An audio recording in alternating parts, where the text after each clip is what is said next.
নির্বাচন যত কাছে আসছে প্রচার কর্মসূচি বেড়েই চলেছে। ঠিক প্রতিদিনের মতন দক্ষিণ কলকাতার কেন্দ্রের তৃণমূল কংগ্রেসের প্রার্থী মালা রায়ের ৮০ নম্বর ওয়ার্ডের প্রচারের ছবিটা ছিল একটু অন্যরকম।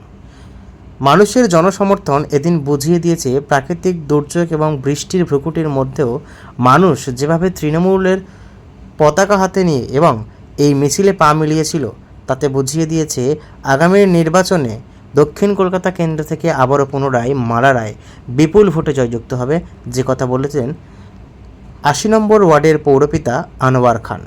তবে এদিনের ছবিটা একটু আপনাদের দেখাবো। যদিও ১ জুন রাজ্যের ৭ম দফার ভোট এবং দেশের নির্বাচনের শেষ, সেই মতন ৪ জুন রেজাল্টের অপেক্ষায় থাকবে প্রতিটি রাজনৈতিক দলগুলো। তার ব্যতিক্রম থাকবে না তৃণমূল কংগ্রেস। অর্থাৎ বাংলার ৪২টা কেন্দ্র থেকে তৃণমূল কংগ্রেসের প্রার্থীরা বিভিন্নভাবে লড়ছে। তার মধ্যে দক্ষিণ কলকাতা একটি গুরুত্বপূর্ণ কেন্দ্র, যে কেন্দ্র থেকে আবারও লড়ছেন সাংসদ মালা রায়।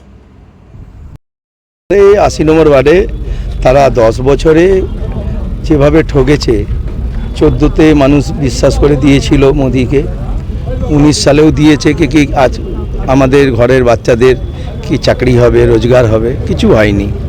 এইবার মানুষ ওই ১০ বছরে যে অপেক্ষায় মানুষ ভেঙে পড়েছে। এবার সবাই কিন্তু একটা দিকে বলছে কি না, আমরা বাংলাতে মমতা ব্যানার্জিকেই আমরা হাত শক্ত করব, আর বাংলার যে মমতা ব্যানার্জি যাকে প্রার্থী করবে তাকেই ভোট দেব। এবার রোজগার হোক বা না হোক, চাকরি পাবো কি না পাবো, এখন এইবারে আমরা বাংলাতে মমতা ব্যানার্জিকেই ভরসা করে তাকে ভোট দেব, তার প্রার্থীকে ভোট দেবো। মালা রায় অলরেডি তো এখানে ২০১৯ সালে উনি তো নির্বাচিত হয়েছেন এখানে সাংসদ।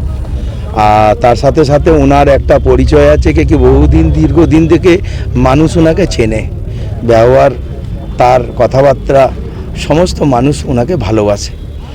আর একটা সে সামাজিক পরিবারের মাধ্যম থেকে আসা, ভদ্রতা অনেক আছে। কাজ করো মানে উনি যে দক্ষতাতে কাজ করেন সেটা একবারে মানে যেটা মনে ভেবে এই করতে হবে তাহলে উনি করেন, মনটা জোর দিয়ে করেন। কিন্তু মালা দিয়ে এখানে নিশ্চিন্ত হয়ে গেছে। আজকেও ডোর টু ডোরে মানে রোড শোতে র্যালিতে নিশ্চিত হয়ে গেলেন কি এত বড় মানে যে সাপোর্ট এখানে পাচ্ছি, পাবলিকের সাপোর্ট পাচ্ছি, সেখানে তো মানে আর কোনো ভাবনার কোনো চিন্তাই নেই। আমি কিন্তু আগেবার ১৯শে মালাদি কিন্তু এখানে মানে প্লাস হয়নি, মাইনাস হয়েছিলেন, সামান্য ভোটে মাইনাস হয়েছিল। কিন্তু এইবারে মালাদি নিজেই বলেছে কি না, এইবারে তো বিপুল মার্জিনে আমরা কিন্তু এইবারে এই ওয়ার্ডে ৮০ নম্বর ওয়ার্ডে জিতবো কি খাটাখাটনি করেছি, ববি হাকিমের কাজ আছে, ববি হাকিমের অনেক অবদান আছে এই ওয়ার্ডটাকে সাজাতে। অনেক চেষ্টা করে অনেক খেটে মানুষকে যে দেওয়া হয়েছে, মানুষকে যে সেবামূলক কাজ করা দিয়েছি, যেমনি জল পেয়েছে, আলো পেয়েছে, রাস্তা তৈরি করে দেওয়া হয়েছে, নিকাশির কাজ করে দেওয়া হয়েছে, বাথরুমগুলো বানানো, নতুন বাথরুম বানিয়ে দেওয়া হয়েছে। যে মানুষের একটা যে দরকার এই পরিষেবাগুলো কিন্তু মানুষ পেয়েছে। তার সাথে সাথে মালাদিরও অবদান আছে কি এখানে ৩৭ লক্ষ টাকা উনি নিজেই তহবিল থেকে দিয়েছিলেন বেস ব্রিজ, আর আপনার এই যে আমি যেখানে বসে আছি সেখানে এই সিক লাইনকে সেটা ওই নিকাশির কাজের জন্য। তো এইগুলো রয়েছে। আর আমি নিশ্চিত এইবারে ২০২৪ আমি নিশ্চিত দক্ষিণ কলকাতা মালা রায়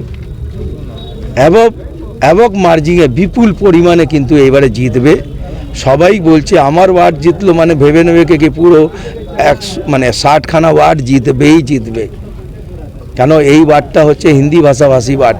এইখানে অনেক লোকে ঘাম ছেড়ে যায় এই ওয়ার্ড থেকে ভোট করে মানুষকে মানে জেতানো। কিন্তু এইবারে মালাদি জিতবে, তার মানে ভেবে নাও কি ৬০খানা ওয়ার্ডে জিতে গেছে।